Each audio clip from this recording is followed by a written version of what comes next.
Jungle.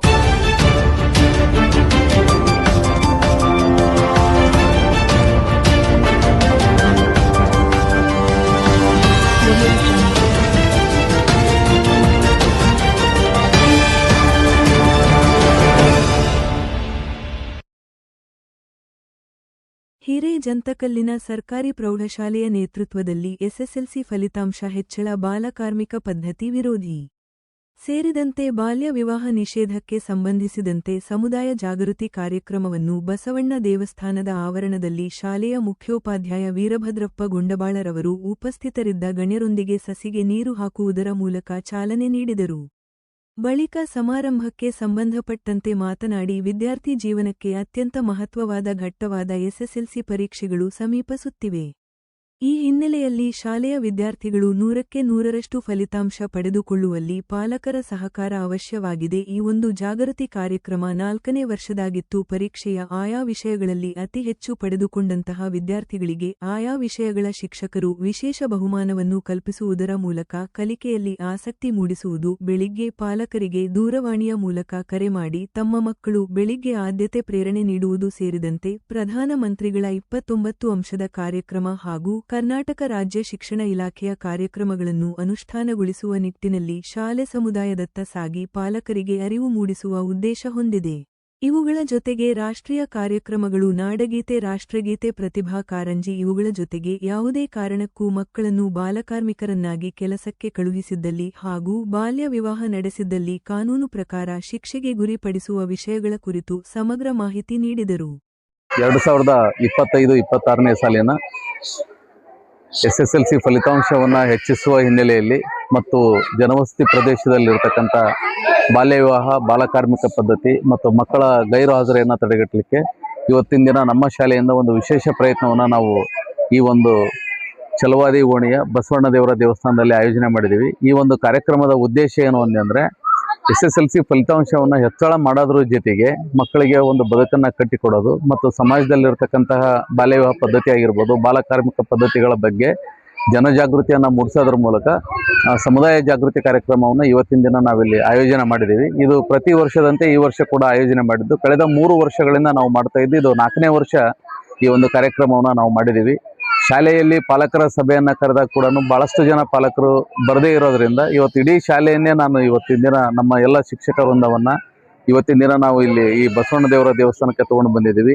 ನಮ್ಮ ಶಾಲೆಯಲ್ಲಿ ಓದ್ತಕ್ಕಂಥ ಬಹುತೇಕ ಮಕ್ಕಳು ಇದೇ ಏರಿಯಾದವರಾಗಿರೋದ್ರಿಂದ ಇಲ್ಲಿ ಬಂದು ಒಂದು ಸಮುದಾಯ ಜಾಗೃತಿ ಕಾರ್ಯಕ್ರಮವನ್ನು ಮೂಡಿಸೋದ್ರ ಮೂಲಕ ಸರ್ಕಾರದ ಯೋಜನೆಗಳು ಏನೇನದಾವು ಮಕ್ಕಳಿಗೆ ಎಸ್ಎಸ್ಎಲ್ಸಿ ಫಲಿತಾಂಶವನ್ನು ಉತ್ತಮಪಡಿಸಿಕೊಂಡ್ರೆ ಅಂದರೆ ಸಿಗ್ತಕ್ಕಂಥ ಸೌಲಭ್ಯಗಳೇನು, ಭವಿಷ್ಯದಲ್ಲಿ ಯಾವ ರೀತಿ ಸೌಲಭ್ಯಗಳನ್ನು ಅವರು ಪಡಿಬೋದು ಅನ್ನೋದ್ರ ಬಗ್ಗೆ ನಾವು ಮಾಹಿತಿಯನ್ನು ಇವತ್ತು ನೀಡ್ತಾ ಇದ್ದೀವಿ. ಅದರ ಜೊತೆಗೆ ನಮ್ಮ ಶಾಲೆಯಲ್ಲಿ ಪ್ರತಿ ವರ್ಷ ಎಸ್ಎಸ್ಎಲ್ಸಿಯಲ್ಲಿ ಪ್ರಥಮ ಸ್ಥಾನ ಪಡೆದಂಥ ಮಕ್ಕಳಿಗೆ ನಮ್ಮ ಶಾಲೆಯ ಎಲ್ಲ ಶಿಕ್ಷಕರು ತಮ್ಮ ವಿಷಯದಲ್ಲಿ 1,000 ರೂಪಾಯಿಗಳ ನಗದು ಬಹುಮಾನವನ್ನು ನೀಡ್ತಾ ಇದ್ದಾರೆ. ಅದೇ ರೀತಿ ಶಾಲೆಗೆ ಪ್ರಥಮ ಸ್ಥಾನವನ್ನು ಪಡೆದವರಿಗೆ ನಾನು ಮತ್ತು ನಮ್ಮ ಕ್ಲರ್ಕ್ ಅವರು ಕೂಡ 1,000 ರೂಪಾಯಿಗಳ ನಗದು ಬಹುಮಾನವನ್ನು ನೀಡ್ತಾ ಇದ್ವಿ. ಮತ್ತು ಡೈಮಂಡ್ ಆಫ್ ಇಂಗ್ಲೀಷ್ ಕಾರ್ಯಕ್ರಮದಲ್ಲಿ ವಿಜೇತರಾದಂಥ ಮಕ್ಕಳಿಗೆ ಇಂಗ್ಲೀಷ್ ಶಿಕ್ಷಕರು ವಾಚನ್ನು ಕೊಡುಗೆಯಾಗಿ ನೀಡ್ತಾ ಇದ್ದಾರೆ.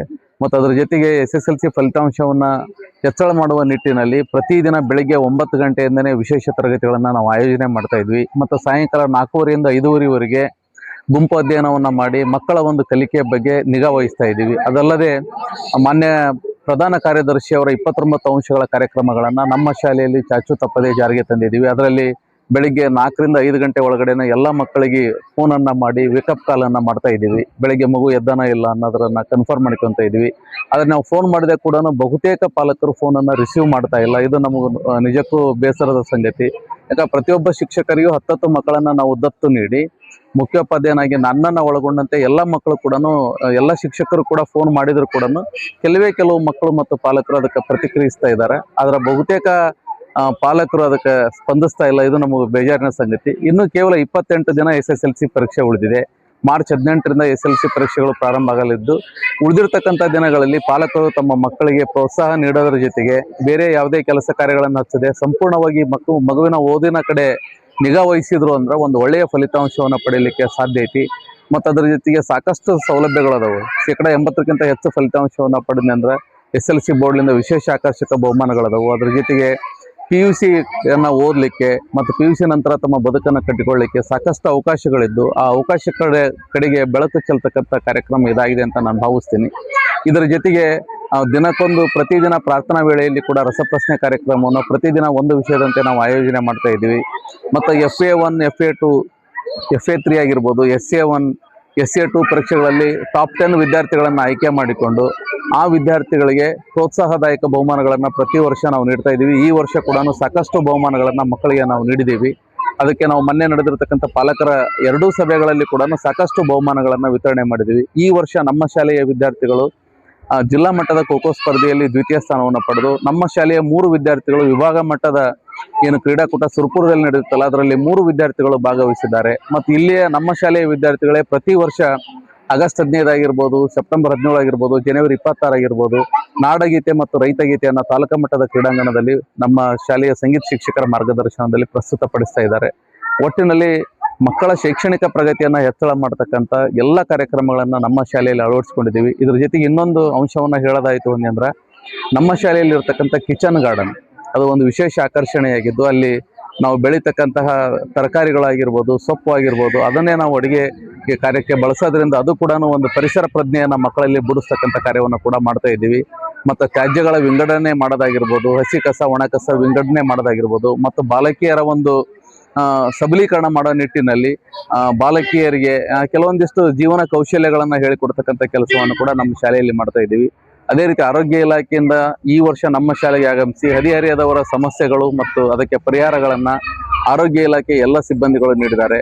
ಮತ್ತು ಕೌಶಲ್ಯ ಅಭಿವೃದ್ಧಿ ಕಾರ್ಯಕ್ರಮಗಳು ಕೂಡ ನಮ್ಮ ಶಾಲೆಯಲ್ಲಿ ನಡ್ತಾ ಇದ್ದು, ಈ ವರ್ಷ ಸ್ಕಿಲ್ ಎಟ್ ಸ್ಕೂಲ್ ಅಂತಕ್ಕಂಥ ಕಾರ್ಯಕ್ರಮದ ಅಡಿಯಲ್ಲಿ ಇಡೀ ತಾಲೂಕಿನಲ್ಲೇ ನಮ್ಮ ಸರ್ಕಾರಿ ಪ್ರೌಢಶಾಲೆ ಹಿರೇಜಂಕಲ್ಗೆ ಮಾತ್ರ ITI ಒಂದು ಸೌಲಭ್ಯ ಕೂಡ ಸಿಕ್ಕಿದ್ದು, ವಾರದಲ್ಲಿ 3 ದಿನ ಸೋಮವಾರ, ಬುಧವಾರ ಮತ್ತು ಶುಕ್ರವಾರ ITI ಕಾಲೇಜಿನ ಉಪನ್ಯಾಸಕರು ಬಂದು ಮಕ್ಕಳಿಗೆ ITI ಅಂದ್ರೆ ತರಬೇತಿಯನ್ನು ನೀಡ್ತಾ ಇದ್ದು, ಪ್ರತಿ ಶನಿವಾರ ನಮ್ಮ ಶಾಲೆಯ ವಿದ್ಯಾರ್ಥಿಗಳು ಪ್ರತಿ ಶನಿವಾರ ಮಧ್ಯಾಹ್ನ 2 ಗಂಟೆಯಿಂದ 5 ಗಂಟೆಯವರೆಗೆ ಆಟೋಮೊಬೈಲ್ ರಿಪೇರಿ ಬಗ್ಗೆ ತರಬೇತಿಯನ್ನು ಸರ್ಕಾರಿ ITI ಕಾಲೇಜಿನಲ್ಲಿ ಪಡಿತಾ ಇದ್ದಾರೆ. ಇದು ಒಂದು ವಿಶೇಷ ಆಕರ್ಷಣೆ ಅಂತಲೇ ಹೇಳ್ಬೋದು. ಇಷ್ಟೆಲ್ಲ ಸೌಲಭ್ಯಗಳು ನಮ್ಮ ಶಾಲೆಯಲ್ಲಿದ್ದು ಸ್ಮಾರ್ಟ್ ಕ್ಲಾಸನ್ನು ಒಳಗೊಂಡೈತೆ ಮತ್ತು ಹಲವಾರು ಸೌಲಭ್ಯಗಳಿದ್ದು, ಕಂಪ್ಯೂಟರ್ ಲ್ಯಾಬ್ ಇದೆ. ಅದರ ಒಂದು ಸದುಪಯೋಗವನ್ನು ಈ ಭಾಗದ ಮಕ್ಕಳು ಪಡ್ಕೊಂಡ್ರು ಅಂದ್ರೆ ತಮ್ಮ ಬದುಕನ್ನು ಕಟ್ಟಿಕೊಳ್ಳಿಕ್ಕೆ ಸಾಧ್ಯ ಆಗುತ್ತೆ. ಇಲ್ಲಿರ್ತಕ್ಕಂಥ ಮಕ್ಕಳ ಒಂದು ಅನಿಯಮಿತ ಗೈರು ಹಾಜರಿಯಿಂದ ಏನಾಗ್ತಾ ಇದೆ ಅಂದರೆ ಮಕ್ಕಳು ಉತ್ತಮ ಸಾಧನೆಯನ್ನು ಮಾಡೋದರಲ್ಲಿ ಎಡುತ್ತಾ ಇದ್ದಾರೆ. ಅದಕ್ಕೆ ಇಲ್ಲಿರ್ತಕ್ಕಂಥ ಜನಪ್ರತಿನಿಧಿಗಳು, ಇಲ್ಲಿರ್ತಕ್ಕಂಥ ಹಳೆಯ ವಿದ್ಯಾರ್ಥಿಗಳು ಮತ್ತು ಮುಖಂಡರು ನಮ್ಮ ಜೊತೆಗೆ ಕೈ ಜೋಡಿಸಿದ್ರು ಅಂದ್ರೆ ಈ ಭಾಗದಲ್ಲಿ ಒಂದು ಉತ್ತಮ ಶೈಕ್ಷಣಿಕ ವಾತಾವರಣವನ್ನು ನಿರ್ಮಾಣ ಮಾಡಲಿಕ್ಕೆ ಸಾಧ್ಯ ಆಗುತ್ತೆ ಅಂತಕ್ಕಂಥ ಭಾವನೆಯಿಂದ ಇವತ್ತಿನ ಈ ಕಾರ್ಯಕ್ರಮವನ್ನು ನಾವು ಆಯೋಜನೆ ಮಾಡಿದ್ದೀವಿ. ಈ ಕಾರ್ಯಕ್ರಮಕ್ಕೆ ಇಲ್ಲಿ ನಮಗೆ ಪ್ರೋತ್ಸಾಹ ನೀಡಿರ್ತಕ್ಕಂಥ ಈ ಭಾಗದ ಜನಪ್ರತಿನಿಧಿಗಳಿಗೆ ಮತ್ತು ಇಲ್ಲಿರ್ತಕ್ಕಂಥ ಈ ಸಮುದಾಯದ ಜನಕ್ಕೆ, ಪಾಲಕರಿಗೆ, ಪೋಷಕರಿಗೆ ಮತ್ತು ಹಳೆಯ ವಿದ್ಯಾರ್ಥಿಗಳಿಗೆ ಮತ್ತು ನಮ್ಮ ಶಾಲೆಯ ವಿದ್ಯಾರ್ಥಿಗಳಿಗೆ ತುಂಬು ಹೃದಯದ ಕೃತಜ್ಞತೆಗಳನ್ನು ನಮ್ಮ ಶಾಲೆಯ ಪರವಾಗಿ ಮತ್ತು ಇಲಾಖೆ ಪರವಾಗಿ ಸಲ್ಲಿಸ್ತಾ ಇದೆ. ನಂತರ ಮುಖ್ಯ ಅತಿಥಿಗಳು ಪಾಲಕರನ್ನು ಹಾಗೂ ವಿದ್ಯಾರ್ಥಿಗಳನ್ನು ಉದ್ದೇಶಿಸಿ ಮಾತನಾಡಿದರು. ಈ ಒಂದು ಕಾರ್ಯಕ್ರಮದ ಉದ್ದೇಶ ಇಷ್ಟೇ. ನಾವು ಇಲ್ಲಿ ಕಾರ್ಯಕ್ರಮವನ್ನು ಮಾಡ್ತಾ ಇರೋದ್ರಿಂದ ನಾವೇನು ಕಂಡಿದ್ದೀವಿ ಅನ್ನೋದಕ್ಕೆ ನನ್ನ ಒಂದು ಅನಿಸಿಕೆ. ಫಸ್ಟ್ನೇ ಸಾರಿ ಮಾಡಿದಾಗೆ ಸೆಕೆಂಡು ಅಥವಾ ಥರ್ಡ್ ಪ್ರೈಸ್ ಇದರ ಸ್ಟೇಜ್ನಲ್ಲಿ ವಿದ್ಯಾರ್ಥಿಗಳು ಪಾಸ್ ಆಗ್ತಾಯಿದ್ವು. ಎರಡನೇ ಟೈಮ್ನಲ್ಲಿ ಅತಿ ಹೆಚ್ಚು ವಿದ್ಯಾರ್ಥಿಗಳು ನಮ್ಮ ಏರಿಯಾದಲ್ಲಿ ಅಂಕನ ಪಡ್ಕೊಂಡು ಎಲ್ಲರೂ ಪಾಸ್ ಆಗುವಂಥ ಆಗಲೇ 95 ಸ್ಟೇಜ್ನಲ್ಲಿ ಬಂದಿದ್ದರು. ಮೊನ್ನೆ 3ನೇ ಒಂದು ವರ್ಷದಲ್ಲಿ ಈ ಕಾರ್ಯಕ್ರಮವನ್ನು ಮಾಡಿದ ಮೇಲೆ ಫಸ್ಟು, ಸೆಕೆಂಡು, ಥರ್ಡು ಈ 3ನ್ನ ಹೈಸ್ಕೂಲಲ್ಲಿ ಫಸ್ಟು, ಸೆಕೆಂಡು ನಮ್ಮ ಏರಿಯಾದ ಹುಡುಗರೇ, ಹೆಣ್ಣು ಹುಡುಗರೇ ಅಂಕವನ್ನು ತಗೊಂಡು ಇಲ್ಲಿ ಶಾಲೆಗೆ ಹೆಸರು ತಂದು ಕೊಟ್ಟಿರುವಂಥದ್ದು ನಮ್ಮ ಸಮಾಜದ ಹೆಮ್ಮೆ ಅನ್ನೋಂಥ ಮಾತನ್ನು ಈ ಸಂದರ್ಭದಲ್ಲಿ ಹೆಮ್ಮೆಯಿಂದ ಹೇಳ್ತೇನೆ. ಯಾಕಪ್ಪ ಇವು ಅಂತಂದರೆ, ಇವೆಲ್ಲ ಯಾಕೆ ಹೇಳ್ತಾ ಇದೀವಿ ಅಂತಂದರೆ, ಇವತ್ತು ಗೊಂಡ್ಬಾಳ್ ಸರ್ ಅಂಥವ್ರು ಈ ಶಾಲೆಯಲ್ಲಿ ಇರೋದ್ರಿಂದ ಇವತ್ತು ನಿಮ್ಮ ಏನು ಬೇಸ್ಮೆಂಟ್ 8, 9, 10ನೇ ತರಗತಿಯಲ್ಲಿ ಬೇಸ್ಮೆಂಟ್ ಏನು ಹಾಕ್ಕೊಳ್ತಾ ಇದ್ದೀರಲ್ಲ, ನೀವು ಸರಿಯಾಗಿ ಪಾಠವನ್ನು ಕೇಳಿದ್ದೇ ಆದರೆ, ಸರಿಯಾಗಿ ಪಾಠವನ್ನು ಮಿದುಳಿಗೆ ಹಚ್ಕೊಂಡಿದ್ದಾದರೆ ನೀವು ಏನು ಆಗ್ತಿರೋ ಗೊತ್ತಿಲ್ಲ, ಯಾವ ಅಧಿಕಾರಿ ಆಗ್ತಿರೋ ಅಂತ ಗೊತ್ತಿಲ್ಲ. ಯಾಕಂದರೆ ಅವರ ಕೈಯಲ್ಲಿ ಕಲಿತಂಥ ವಿದ್ಯಾರ್ಥಿಗಳು ಸಾಕಷ್ಟು ಜನ ನೌಕರಿದಾರರಾಗಿದ್ದಾರೆ, ಮತ್ತು ಒಳ್ಳೆ ಇಂಡಸ್ಟ್ರಿಯಲ್ಲೂ ಮತ್ತು ಬೇರೆ ಬೇರೆ ಉದ್ಯಮದಲ್ಲಿ ಕೂಡ ಬೆಳೆದಿದ್ದಾರೆ. ಯಾರು ಫೇಲ್ವರ್ ಆಗಿಲ್ಲ. ಮೊನ್ನೆನೇ ನಾವು KCET ಎಕ್ಸಾಮ್ ಬರೆಯೋ ಟೈಮ್ನಲ್ಲಿ ನಮ್ಮ ಸೊಸೆಗೆ ಕೇಳಿದ್ಲು, ಇಲ್ಲ ಗೊಂಡ್ಬಾಲ್ ಸರ್ ಹತ್ರ ಬುಕ್ಸ್ಗಳು ಯಾವ್ಯಾವ ಬೇಕಾಗಿದೆ ಹಿಂಗೆ ಕೇಳಮ್ಮ ಅಂತ ಅಂದಾಗೆ ಹೇಳಿದರು. ನಿಜವಾಗ್ಲೂ ಹೇಳ್ಬೇಕಂದ್ರೆ ಅವ್ರು ಏನು ಹಾಕಿಕೊಟ್ಟಿದ್ರು ಯಾವ್ಯಾವ ಓದ್ಬೇಕಂತ ಹೇಳಿದ್ರು ಅವರು ಮೊನ್ನೆ ಫಸ್ಟ್ ಇದರಲ್ಲೇ KCETನಲ್ಲಿ ಪಾಸ್ ಆದರು. ಇದು ಕಣ್ತುಂಬ ನೋಡಿದಂಥದ್ದು, ಕಿವಿಲಿಂದ ಕೇಳಿದಂಥದ್ದು. ಇವು ನಮ್ಮ ಸಮುದಾಯದಲ್ಲಿ ಏನಾಗಿದೆ ಅಂತಂದರೆ, ಕೆಲವು ಜನ ಇವತ್ತು ಕಾಲೇಜ್ಗೆ ಹೋಗ್ತಿರುವಂಥ ಹುಡುಗರಾಗಿರ್ಬೋದು, ಅವರ ಪಾಲಕರಾಗಿರ್ಬೋದು, ಓದಿ ಏನು ಉದ್ಧಾರ ಆಗ್ತಾನೋ ಅನ್ನೋ ಭಾವನೆ ಅಷ್ಟೇ ಬಿಟ್ಟರೆ ಅವನ್ನ ಓದಿ ಉದ್ಧಾರ ಆಗ್ಲಿದ್ರು ಪರವಾಗಿಲ್ಲ, ಜ್ಞಾನವಂತನಾಗಿರಲಿ ಅನ್ನೋ ಮಾತನ್ನ ಯಾರು ತಲೆಯಲ್ಲಿ ಬರ್ತಾ ಇಲ್ಲ. ಇದನ್ನು ನಾವು ಅದನ್ನು ಅರ್ಥ ಮಾಡ್ಕೊಳ್ಬೇಕಾಗಿದೆ. ಇವತ್ತು ಮಾತಾಡೋಂಥದ್ದು ಎಲ್ಲಿಂದ ನಾವು ಮಾತಾಡ್ತಾ ಇದ್ದೀವಿ, ಇವತ್ತು ಇಲ್ಲಿ ನಿಂತ್ಕೊಂಡು ಮಾತಾಡ್ತಿದ್ದೀವಿ ಅಂದರೆ ಅದಕ್ಕೆ ಜ್ಞಾನನೇ ಕಾರಣ. ನಮಗೆ ನೀಡಿದಂಥ ಶಿಕ್ಷಕರು ಏನಿದಾರಲ್ಲ, ಆ ಶಿಕ್ಷಕರು ಇವತ್ತಿಗೂ ಕೂಡ ನೆನಪು ಮಾಡ್ಕೊಳ್ತಿದ್ದೆ. ಇವತ್ತಿಗೂ ನನಗೂ ಈಗ 45 ವರ್ಷ. ಈಗ ನಮಗೆ ಇಲ್ಲಿ ಪಿ ಮಾಸ್ಟರ್ ನಾಗಭೂಷಣ್ ಸರ್ ಅಂತೇಳಿ ಅವರು ಎಷ್ಟು ವರ್ಷದಿಂದ ರಿಟೈರ್ಡ್ ಆಗ್ಯಾರ ಗೊತ್ತಿಲ್ಲ. ರಿಟೈರ್ಡ್ ಆಗಿರೋದು ನೆನಪೇ ಇಲ್ಲ ನಮಗೆ ಎಷ್ಟು ವರ್ಷದಿಂದ ಆಗಿದ್ದಾರೆ ಅಂತೇಳಿ. ಇನ್ನೂ ಹೆಂಗಿದ್ದಾರೆ ಅಂದರೆ ನಮ್ಗೆ ಆಗಲೇ ಬಿಳೆ ಕೂದಲು ಬಂದಿದ್ದು, ಅವರು ಹಂಗೇ ಇದ್ದಾರೆ, ಇವತ್ತು ಇಲ್ಲೇ ಇದ್ದಾರೆ ನಮ್ಮ ಜೊತೆಗೆ. ಇವತ್ತು ಅಂಥ ಗೌರವವಾಗಿ ಅಂಥ ಶಿಕ್ಷಕರನ್ನ ನಾವು ಯಾವ ರೀತಿಯಾಗಿ ಪ್ರೀತಿಸ್ತೀವಿ ಅವತ್ತು ನಮಗೆ ಬುದ್ಧಿ ಬರುತ್ತೆ, ಜ್ಞಾನೋದಯ ಆಗುತ್ತೆ. ಆಮೇಲೆ ನಾವು ನಡೆಯುವಂಥ ನುಡಿಗಳಲ್ಲಿ ಕೂಡ ಗೌರವ ಸಿಗುತ್ತೆ ಅನ್ನೋ ಮಾತನ್ನ ಈ ಸಂದರ್ಭದಲ್ಲಿ ಹೇಳ್ತಾ, ಬೇರೆ ಯಾವ ಭಾಗದಲ್ಲಿ ಸಹಿತ ನಡೆದಿರಲಿಕ್ಕಿಲ್ಲ. ಈ ಒಂದು ಕಾರ್ಯಕ್ರಮ ಇಡೀ ತಾಲೂಕಿನಲ್ಲಿಯೇ ನಡೆದ ಇರತಕ್ಕಂಥ ಒಂದು ಕಾರ್ಯಕ್ರಮ ನಮ್ಮ ಭಾಗದಲ್ಲಿ ನಡೀತಾ ಇದೆ. ಇದಕ್ಕೆ ಮುಖ್ಯ ಕಾರಣ ಸರ್ಕಾರಿ ಪ್ರೌಢಶಾಲೆಯಲ್ಲಿರ್ತಕ್ಕಂಥ ಶಿಕ್ಷಕ ವೃಂದ. ಅದಕ್ಕಾಗಿ ಮೊದಲನೇದಾಗಿ ನಮ್ಮ ಹಿರೇಜಂತಗಲಿನ ಪರವಾಗಿ ಶಿಕ್ಷಕ ವೃಂದದವರೆಲ್ಲರಿಗೂ ಅಭಿನಂದನೆಗಳನ್ನ ಸಲ್ಲಿಸ್ತಾ ಇದ್ದೇನೆ. ಯಾಕೆಂದರೆ ಬೆಳಗ್ಗೆ 4:15ಗೆ ವಿಶೇಷವಾಗಿ ಮಹಿಳಾ ಶಿಕ್ಷಕರು ಏನಿದ್ದಾರೆ ಮನೆಯಲ್ಲಿರ್ತಕ್ಕಂಥ ಎಲ್ಲ ಕೆಲಸಗಳನ್ನು ನಿರ್ವಹಣೆ ಮಾಡಿ ಅವರು ಶಾಲೆಗೆ ಬರಬೇಕಾಗತ್ತೆ. ಆದರೂ ಸಹಿತ ಬೆಳಗ್ಗೆ 4:15ಗೆ ಎಲ್ಲ ಪಾಲಕರಿಗೆ ಫೋನ್ಗಳು ಮಾಡ್ತಾ ಇದ್ದಾರೆ ಅಂದರೆ ನಿಜವಾಗಿಯೂ ಅಭಿನಂದನೀಯವಾಗಿರ್ತಕ್ಕಂಥ ಕಾರ್ಯ. ಶಿಕ್ಷಕರು ಎಲ್ಲ ಕಾರ್ಯಗಳು ಮಾಡ್ತಾರೆ, ಪಾಲಕರು ಏನು ಮಾಡಬೇಕು? ಈ SSLC ಏನು ಓದ್ತಾ ಇದ್ದಾರೆ ಮಕ್ಕಳು, ಇದರ ಬಗ್ಗೆ ಮಕ್ಕಳು ವಿಶೇಷ ಕಾಳಜಿಯನ್ನು ವಹಿಸಬೇಕು. ಯಾಕೆಂದರೆ ಮುಂದೆ ಬರ್ತಕ್ಕಂಥ ಯಾವುದೇ ಪರೀಕ್ಷೆಗಳಿರಲಿ, ಇದು ನಿಮಗೆ ಮುಖ್ಯವಾಗಿರ್ತಕ್ಕಂಥ ಒಂದು ಅವಕಾಶ. ಇಲ್ಲೇನಾದರೂ ನೀವು ಎಡವಿದ್ದೇ ಆದರೆ ಜೀವನ ಪೂರ್ತಿ ಸಹಿತ ತಮ್ಮ ಬದುಕನ್ನು ಕಟ್ಟಿಕೊಳ್ಳೋದು ಸಾಧ್ಯ ಆಗೋದಿಲ್ಲ. ಪಾಲಕರು ಕೃಷಿಯನ್ನು ಅಥವಾ ಕಾರ್ಮಿಕರಾಗಿರೋದ್ರಿಂದ ಅವರು ಹೆಚ್ಚಿನ ಲಕ್ಷ್ಯ ತಮ್ಮ ಕಡೆ ಕೊಡೋದಕ್ಕೆ ಅಸಾಧ್ಯವಾಗಿರ್ಬೋದು. ಆದರೆ ಮಕ್ಕಳು ಮಾತ್ರ ವಿಶೇಷವಾಗಿ ತಮ್ಮ ಬದುಕನ್ನು ಕಟ್ಟಿಕೊಳ್ಳೋದಕ್ಕೆ ಈ ಒಂದು ಅವಕಾಶವನ್ನು ಉಪಯೋಗ ಮಾಡಿಕೊಳ್ಳ್ರಿ. ಎಲ್ಲಿಯೂ ಸಹಿತ ರಜಾ ದಿನಗಳಲ್ಲಿ ಶಾಲೆಗಳನ್ನು, ವಿಶೇಷವಾಗಿ ಸರ್ಕಾರಿ ಶಾಲೆಗಳಲ್ಲಿ ಶಿಕ್ಷಕರು ರಜೆ ಸಿಕ್ಕರೆ ಸಾಕು ಅಂತಕ್ಕಂಥ ಮೂಡಿನಲ್ಲಿರ್ತಕ್ಕಂಥ ಅನೇಕ ಶಾಲೆಗಳನ್ನು ನಾವು ನೋಡ್ತೀವಿ. ಆದರೆ ನಮ್ಮ ಹಿರೇಜಂತಗಲ್ಲಿನ ಶಿಕ್ಷಕರು ತಮ್ಮೆಲ್ಲ ಕೆಲಸಗಳನ್ನು ಬದಿಗೊತ್ತಿ ನಿಮಗೆ ಪಾಠಗಳನ್ನು ಹೇಳೋದಕ್ಕೆ ತಮ್ಮ ಜೀವನವನ್ನೇ ಮುಡುಪಾಗಿಟ್ಟಿದ್ದಾರೆ. ತಾವೇನಾದರೂ ಈ ಒಂದು ಹಂತದಲ್ಲಿ ಗಮನವನ್ನು 1 ತಿಂಗಳ ಕಾಲ ಕೊಡದೇ ಇದ್ದರೆ ಮುಂದೆ ನಾವು ತಪ್ಪು ಮಾಡಿರೋದನ್ನು ತಿದ್ದಿಕೊಳ್ಳೋದಕ್ಕೆ ಸಾಧ್ಯವೇ ಆಗೋದಿಲ್ಲ.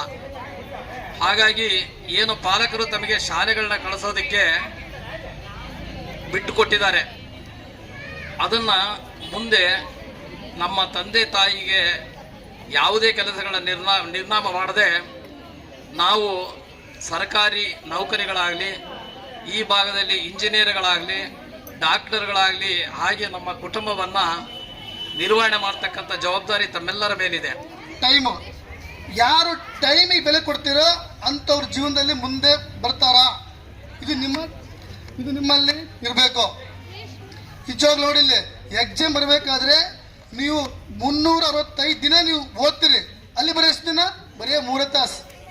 ಪ್ರತಿ ಸೆಕೆಂಡ್, ಪ್ರತಿ ನಿಮಿಷ, ಪ್ರತಿ ಸೆಕೆಂಡ್ ನಿಮಗೆ ನಿಮ್ಮ ಲೈಫ್ ಟರ್ನಿಂಗ್ ಪಾಯಿಂಟ್. ಅದನ್ನು ನೀವು ಜಾಗೃತಿಯಾಗಿ, ನೀಟಾಗಿ ನೀವು ಚೆನ್ನಾಗಿ ಓದಿದ್ರೆ ಮಾತ್ರ ನೀವು ಬರೋಕ್ಕೆ ಸಾಧ್ಯ. ಆದ್ದರಿಂದ ನೋಡಿಲ್ಲ, ಆದ್ದರಿಂದ ನೀವು ಪ್ರತಿ ಕನ್ನಡ ಆಗಲಿ, ಇಂಗ್ಲೀಷ್ ಆಗಲಿ, ಹಿಂದಿ ಆಗಲಿ, ಮ್ಯಾಥ್ಸ್ ಆಗಲಿ, ಸೈನ್ಸ್ ಆಗಲಿ, ಸೋಷಿಯಲ್ ಆಗಿರಲಿ ಚೆನ್ನಾಗಿ ಓದಬೇಕು. ಎಲ್ಲ ವಿದ್ಯಾರ್ಥಿಗಳಿಗೂ ಯಾರು ಇಲ್ಲಿ ಜಾಣರಲ್ಲ, ಎಲ್ಲರೂ ಇಲ್ಲಿ ದಡ್ರಲ್ಲ, ಎಲ್ಲರೂ ಜಾಣರೇ. ನೀವೆಲ್ಲರೂ ಪಾಸ್ ಆಗ್ತಾನೆ ಆಗ್ತೀರಾ? ಆಗ್ಲೇಬೇಕು. ಯಾಕಂದ್ರೆ ನಿಮಗೋಸ್ಕರ ಬೆಳಗ್ಗೆ 4:15 ಅವರಿಗೆ ಮನೆಯಲ್ಲಿ ಕೆಲಸ ಇದ್ರು ಕೂಡ ತಮ್ಮ ಮಕ್ಕಳ ಅನ್ನದೇ ನಿಮಗೆ ನಿಮ್ಮ ಮಕ್ಕಳು ಸ್ವಂತ ನಿಮ್ಮ ಮಕ್ಕಳಂತ ಅವ್ರು ಭಾವಿಸಿ ನಿಮಗೆ 4:15ಗೆ ನಿಮ್ಗೆ ಫೋನ್ ಮಾಡಿ ಎಬ್ಸಿ ನಿಮ್ಮನ್ನು ಬುಕ್ಸ್ ಕಡೆ ನಿಮ್ಮನ್ನು ನೋಡ್ರಿ ಅಂತ ಹೇಳ್ತಾರಲ್ಲ, ಆ ಶಿಕ್ಷಕರಿಗೆ ಒಂದು ದೂರದ ಒಂದು ಚಪ್ಪಾಳೆಯನ್ನು ಬರಬೇಕು. ಈ ಚಪ್ಪಾಳೆಯೇ ನಾಳೆ ನಿಮಗೆ ಮಾರ್ಕ್ಸ್ ಆಗಿ ಕೌಂಟ್ ಆಗುತ್ತಾ, ಮಾರ್ಕ್ಸ್ ಆಗಿ. ನಿಜವಾಗ್ಲು ಆ ಟೀಚರ್ಸ್ಗೆ ನಮ್ಮ ಕಡೆಯಿಂದ ಮತ್ತು ನಮ್ಮ ಸಮುದಾಯದ ಕಡೆಯಿಂದ ಮತ್ತೊಮ್ಮೆ ಹೃದಯವಾದ ಧನ್ಯವಾದಗಳು. ಆಮೇಲೆ ಇವತ್ತು ನಾವಿಲ್ಲಿ ಸಮುದಾಯ ಸ್ಟೂಡೆಂಟು 70 ಜನ ಇರೋಂಥ 70 ಜನ ಇದರಲ್ಲಿ ನಮ್ಮ ಪೇರೆಂಟ್ಸ್ಗಳು ಕಮ್ಮಿ ಇದ್ದಾರೆ. ಇದು ತಪ್ಪು. ಯಾಕೆಂದರೆ ನಿಮ್ಮ ಮಕ್ಕಳು ದಿನ ನೀವು ಶಾಲೆಗೆ ಹೋಗಿ ಕೇಳಬೇಕು, ನಮ್ಮ ಮಕ್ಕಳು ಶಾಲೆಗೆ ಹೋಗ್ತಾರಾ ಇಲ್ಲ, ಏನು ಮಾಡ್ತಾರಾ ಇಲ್ಲ ಅಂತ ನೀವು ಕೇಳಬೇಕು. ಲಾಸ್ಟಿಗೆ ನಮ್ಮ ಮಕ್ಕಳು ಫೇಲ್ ಆದ ಕೂಡಲೇ ಟೀಚರ್ಸು ಮಾಸ್ಟರ್ನ ಬೈಯ ತಪ್ಪು. ಯಾಕಂದರೆ ಆ ತಪ್ಪಲ್ಲಿ ಕೂಡ ನಮ್ಮದು ಒಂದು ಪಾತ್ರ ಇರ್ತೈತೆ. ಆ ಪಾತ್ರನ ನೀವು ಪೋಷಕರು ನೀವು ಮಾಡಲೇಬೇಕು. ಯಾಕಂದರೆ 10th is life turning point. 10th ಇದೆಲ್ಲ ಇದು ಟರ್ನಿಂಗ್ ಪಾಯಿಂಟ್. ಮೊನ್ನೆ ನಮ್ಮ ಅಕ್ಕನ ಮಗಳು 10th ಆಗಿದ್ದು 92% ಆಗಿದ್ದು, 91 ಆಗಿತ್ತು. ನೇರ ನೇಮಕಾತಿಯಲ್ಲಿ ಆಗಿದ್ದು ಜಾಬ್ ಆಗ್ತೈತೆ. ನೇರ ನೇಮಕಾತಿ ಮತ್ತೆ ಎಕ್ಸಾಮ್ ಇಲ್ಲ ನೇರ ನೇಮಕಾತಿ ಆಗ್ತೈತೆ. ನೀವು ಕೂಡ ನಮ್ಮ ಹತ್ನೂರು ಮಕ್ಕಳಿದ್ದಂಗೆ, ನಮ್ಮ ತಂಗಿರಿದ್ದಂಗೆ, ನಮ್ಮ ತಮ್ಮರಿದ್ದಂಗೆ. ಪ್ರತಿಯೊಂದು ಮನೆಯಲ್ಲಿ ನಮ್ಮ ಸಮುದಾಯದವರು ಎಲ್ಲರೂ ಜಾಬ್ ಮಾಡ್ತಾರೆ. ಅವಾಗ ಮಾತ್ರ ನಮ್ಮ ಬಾಬಾ ಸಾಹೇಬ್ ಅಂಬೇಡ್ಕರ್ ಅವ್ರನ್ನ ಇದಕ್ಕೊಂದು ಸಾಕಾಗ್ತೈತಿ. ಯುದ್ಧಕ್ಕೆ ರೆಡಿಯಾಗಿರ್ತಕ್ಕಂಥ ಎಲ್ಲ ನನ್ನ ಮುದ್ದು ಮಕ್ಕಳೇ, ಇಲ್ಲಿವರೆಗೂ ಎಲ್ಲರೂ ಹೇಳಿದ್ರು ನಿಮಗೆಲ್ಲ. ವಿಶೇಷವಾಗಿ SSLC ಅಂದ್ರೆ 10ನೇ ತರಗತಿ ಅಂದ್ರೆ ಲೈಫ್ ಒಂದು ಬದಲಾವಣೆ ಮಾಡ್ತಕ್ಕಂಥ ಕೆಲಸ. ಲೈಫ್ ಒಂದು ಬದಲಾವಣೆ ಮಾಡ್ತಕ್ಕಂಥ ಕೆಲಸ. ಈಗಾಗಲೇ ನಮ್ಮ ಶಿಕ್ಷಕರು ಕೂಡ ಹೇಳಿದ್ರೆ. ಜೊತೆಗೆ ಇನ್ನೊಂದು ವಿಷಯ ಕಾರ್ಯಕ್ರಮ ಇದೆ, ಪ್ರತಿಭಾ ಪುರಸ್ಕಾರ ಅಂತೇಳಿ. ಗೊತ್ತಾಯ್ತಲ್ಲ? ಪ್ರತಿಭಾ ಪುರಸ್ಕಾರ ಇದಕ್ಕೆ ನೀವು ಪ್ರಥಮ ಶ್ರೇಣಿಯಲ್ಲಿ ಪಾಸ್ ಆದರೆ ನಿಮ್ಮ ಶಾಲೆಯ ಶಿಕ್ಷಕರಿಂದವೇ ನಿಮಗೆ ಪ್ರತಿಭಾ ಪುರಸ್ಕಾರ ರೀತಿಯಲ್ಲಿ ಒಂದು ಹಣದ ಬಹುಮಾನಗಳನ್ನ ಕೊಡ್ತಾ ಇದ್ದಾರೆ. ನಿಮ್ಗೆಲ್ಲ ಗೊತ್ತಲ್ಲ? ಹಾಗಾಗಿ ನೀವು ಈಗಾಗಲೇ 10ನೇ ತರಗತಿಯ ಈ ಒಂದು ಎಕ್ಸಾಮಿನ ಅವಧಿಯ ಮುಂಚೂಣಿಯಲ್ಲಿ ಇರ್ತಕ್ಕಂಥವ್ರು ನೀವೆಲ್ಲ. ಇನ್ನ 25 ದಿನ ಇದೆ ನಿಮ್ಮದು. ಈಗ ಗೋಲ್ಡನ್ ಏಜ್ ಅಂತಾರ ನಿಮ್ಗೆ. ಏನಂತಾರ? ಬಂಗಾರದ ವಯಸ್ಸು ಅಂತ. ಈಗ ನಾವು ಏನ್ ಕಲಿತೀವಿ ಮುಂದೆ ಜೀವನ ಅದೇ ಕಲಿಸುತ್ತೆ ಅಂತ ಅಂತೀವ್ಯಾ? ಹಾಗಾಗಿ ನೀವು ದಯವಿಟ್ಟು ಮಕ್ಕಳು ಈಗ ಒಳ್ಳೆ ಗೋಲ್ಡನ್ ಏಜ್. ಇವತ್ತು ಈ ಏಜ್ ಅಲ್ಲಿ ನಾವು ಸರಿಯಾಗಿ ಕಲ್ತರೆ, ಸರಿಯಾಗಿ ಓದಿದರೆ, ಸರಿಯಾಗಿ ಎಕ್ಸಾಮ್ ಅಲ್ಲಿ ಪಾಸ್ ಆದರೆ ಮುಂದಿನ ನಿಮ್ಮ ಭವಿಷ್ಯ ಬಂಗಾರದ ಭವಿಷ್ಯ. Golden life, golden life. ಗೊತ್ತಾಯ್ತಾ? ಈಗಾಗಲೇ ಶಿಕ್ಷಕರು ಆಲ್ರೆಡಿ ನಮ್ಮ ಮುಖ್ಯೋಪಾಧ್ಯಾಯರು ಕೂಡ ಬಹಳಷ್ಟು ವಿಷಯಗಳನ್ನ ಹೇಳಿದ್ದಾರೆ ನಿಮ್ಗೆ. ನಾನು ನಿಜವಾಗ್ಲೂ ಆ ಸಾರಿಗೆ ಒಂದು ಸೆಲ್ಯೂಟ್ ಹೇಳ್ತೀನಿ. ಗೌರ್ಮೆಂಟ್ ಶಾಲೆಯಲ್ಲಿ ಇಷ್ಟು ಜವಾಬ್ದಾರಿ ತಗೊಂಡು ಕೆಲಸ ಮಾಡ್ತಕ್ಕಂಥ ಶಿಕ್ಷಕರು ನೋಡಿನಂದ್ರೆ ಅದು ನಿಮ್ಮ ಪ್ರೌಢಶಾಲೆ ಅಂತಾನೆ ಭಾವಿಸ್ತೀನಿ. ನಾನು ಇಲ್ಲಿವರೆಗೂ ಕೇಳಿಲ್ಲ. ಬೆಳಿಗ್ಗೆ 4 ಗಂಟೆಗೆ ನಿಮಗೆಲ್ಲ ಫೋನ್ ಮಾಡಿ ಎಬ್ಸಿ ಓದ್ರಿ ಅಂತ ಹೇಳ್ತಕ್ಕಂಥ ಶಿಕ್ಷಕರು ಅಂತಂದ್ರೆ ಅದು ನಮ್ಮ ಭಾಗದ ಒಂದು ಶಾಲೆಯ ಪ್ರೌಢಶಾಲೆಯ ಶಿಕ್ಷಕರು ಅಂದ್ರೆ ಬಹಳ ಖುಷಿ ಆಗ್ತಾ ಇದೆ. ನಿಜವಾಗ್ಲೂ ನೀವು ಪುಣ್ಯವಂತರು. ಯಾರು ನಿಮಗೆ ಈ ರೀತಿ ಕೊಡ್ತಕ್ಕಂಥ ಕೆಲಸ ಮಾಡೋದಿಲ್ಲ. ನಿಮಗೆ ಗೊತ್ತಿರಲಿ, ಇವತ್ತು ಇವರೆಲ್ಲ ಎಷ್ಟು ಶ್ರಮ ವಹಿಸಿದ್ರಲ್ಲ ಅದು ಅವ್ರ ಸಲುವಾಗಿ ಅಲ್ಲ, ಅದು ನಿಮ್ಮ ಸಲುವಾಗಿ, ನಿಮ್ಮ ಮುಂದಿನ ಉಜ್ವಲ ಭವಿಷ್ಯಕ್ಕಾಗಿ. ಗೊತ್ತಾಯ್ತಾ? ಗೊತ್ತಾಗ್ತದ ಮಾತಾಡೋದು? ನಿಮ್ಮ ಉಜ್ವಲ ಭವಿಷ್ಯಕ್ಕಾಗಿ ಇವರು ಏನು ಇವತ್ತು ಒಳ್ಳೊಳ್ಳೆ ಮಾರ್ಗದರ್ಶಿಗಳನ್ನ ಕರೆಸಿ ನಿಮಗೆಲ್ಲ ಸಮಯಗಳನ್ನ ಕೊಟ್ಟು ನಿಮಗೆಲ್ಲ ಮಕ್ಕಳ ಜೊತೆಯಲ್ಲಿ ಹಲವಾರು ಶಿಕ್ಷಕರನ್ನ, ಹಲವಾರು ಕಾಲೇಜಿನ ಪ್ರಾಚಾರ್ಯರನ್ನ ಕರೆಸಿ ನಿಮಗೆಲ್ಲ ಮಾಹಿತಿ ಕೊಡ್ತಾ ಇದಾರೆ ಅಂದ್ರೆ ಬಹಳ ಖುಷಿ ಆಗ್ತಾ ಇದೆ. ನಮ್ಮ ಜನಕಾಲಲ್ಲಿ ಇಂಥ ಒಂದು ಶಿಕ್ಷಣ ಇದೆ ಅಂತ ನನಗೆ ಖುಷಿ ಆಗ್ತಾ ಇದೆ. ನಾನು ಒಂದು ಶಿಕ್ಷಣ ಸಂಸ್ಥೆಯ ಅಧ್ಯಕ್ಷನಾಗಿ ಹೇಳ್ತಾ ಇದ್ದೀನಿ, ನೀವು ಪುಣ್ಯವಂತರೇ. ನೀವು ಇಂಥ ಶಾಲೆಯಲ್ಲಿ ಕಲಿತಾ ಇದ್ರೆ ಪುಣ್ಯವಂತರು. ಹಿಂದಿನ ದಿನಮಾನದಲ್ಲಿ ಈ ಗೌರ್ಮೆಂಟ್ ಶಾಲೆಯಲ್ಲಿ ಕಲಿತಾ ಇದ್ರೆ ಒಂದು ಮಕ್ಕಳು ಶಾಲೆಗೆ ಬರ್ತಾ ಇರ್ಲಿಲ್ಲ. ಆ ಮಕ್ಕಳನ್ನ ಶಿಕ್ಷಕರು ಕರ್ಕೊಂಡ್ ಬರ್ತಾ ಇದ್ರು. ಇವತ್ತು ನಿಜವಾಗ್ಲೂ ಖುಷಿ ಆಗ್ತದೆ. ಇವತ್ತು 10ನೇ ತರಗತಿಗೆ 70 ಮಕ್ಕಳಿದ್ದಾರೆ ಅಂದ್ರೆ ಸಣ್ಣದಲ್ಲ ಇದು. ಈ 70 ಮಕ್ಕಳು ಕೂಡ ಡಿಸ್ಟಿಂಕ್ಷನ್ ಪಾಸ್ ಆಗ್ಬೇಕು ಅನ್ನೋದು ನನ್ನ ಒಂದು ಆಸೆ. ದಯವಿಟ್ಟು ಆ ಕೆಲಸವನ್ನ ನೀವು ಮಾಡ್ತೀರಾ? ಈ ಸಂದರ್ಭದಲ್ಲಿ ಮಾಜಿನಗರ ಸಭಾ ಸದಸ್ಯ ರಾಘವೇಂದ್ರ ಶೆಟ್ಟಿ, ಪರಮೇಶ್ ಈಡಿಗರ್, ನಗರಸಭೆಯ ಮಾಜಿ ಸದಸ್ಯ ಹುಲಿಗೆಮ್ಮ ಕಿರಿಕಿರಿ, ನಗರಸಭೆ ಮಾಜಿ ಸದಸ್ಯ ಹುಸೇನಪ್ಪ ಹಂಚಿನಾಳ, ಶಾಲಾ ಸುಧಾರಣಾ ಸಮಿತಿ ಅಧ್ಯಕ್ಷ ಹನುಮಂತಪ್ಪ ಪೂಜಾರಿ, ಸದಸ್ಯರಾದ ಹನುಮಂತಪ್ಪ ಕೋರಿ, ಪರಶುರಾಮ್ ಕಿರಿಕಿರಿ ಸೇರಿದಂತೆ ಇನ್ನಿತರು ಪಾಲ್ಗೊಂಡಿದ್ದರು. ಹಿರೇಜಂತಕಲ್ ವ್ಯಾಪ್ತಿಯ ವಿದ್ಯಾರ್ಥಿಗಳ ಎಲ್ಲಾ ಪಾಲಕರು ಹಾಗೂ ವಿವಿಧ ಸಮಾಜದ ಮುಖಂಡರು ಸಮುದಾಯ ಜಾಗೃತಿಯಲ್ಲಿ ಪಾಲ್ಗೊಂಡು ಯಶಸ್ವಿಗೊಳಿಸಿದರು.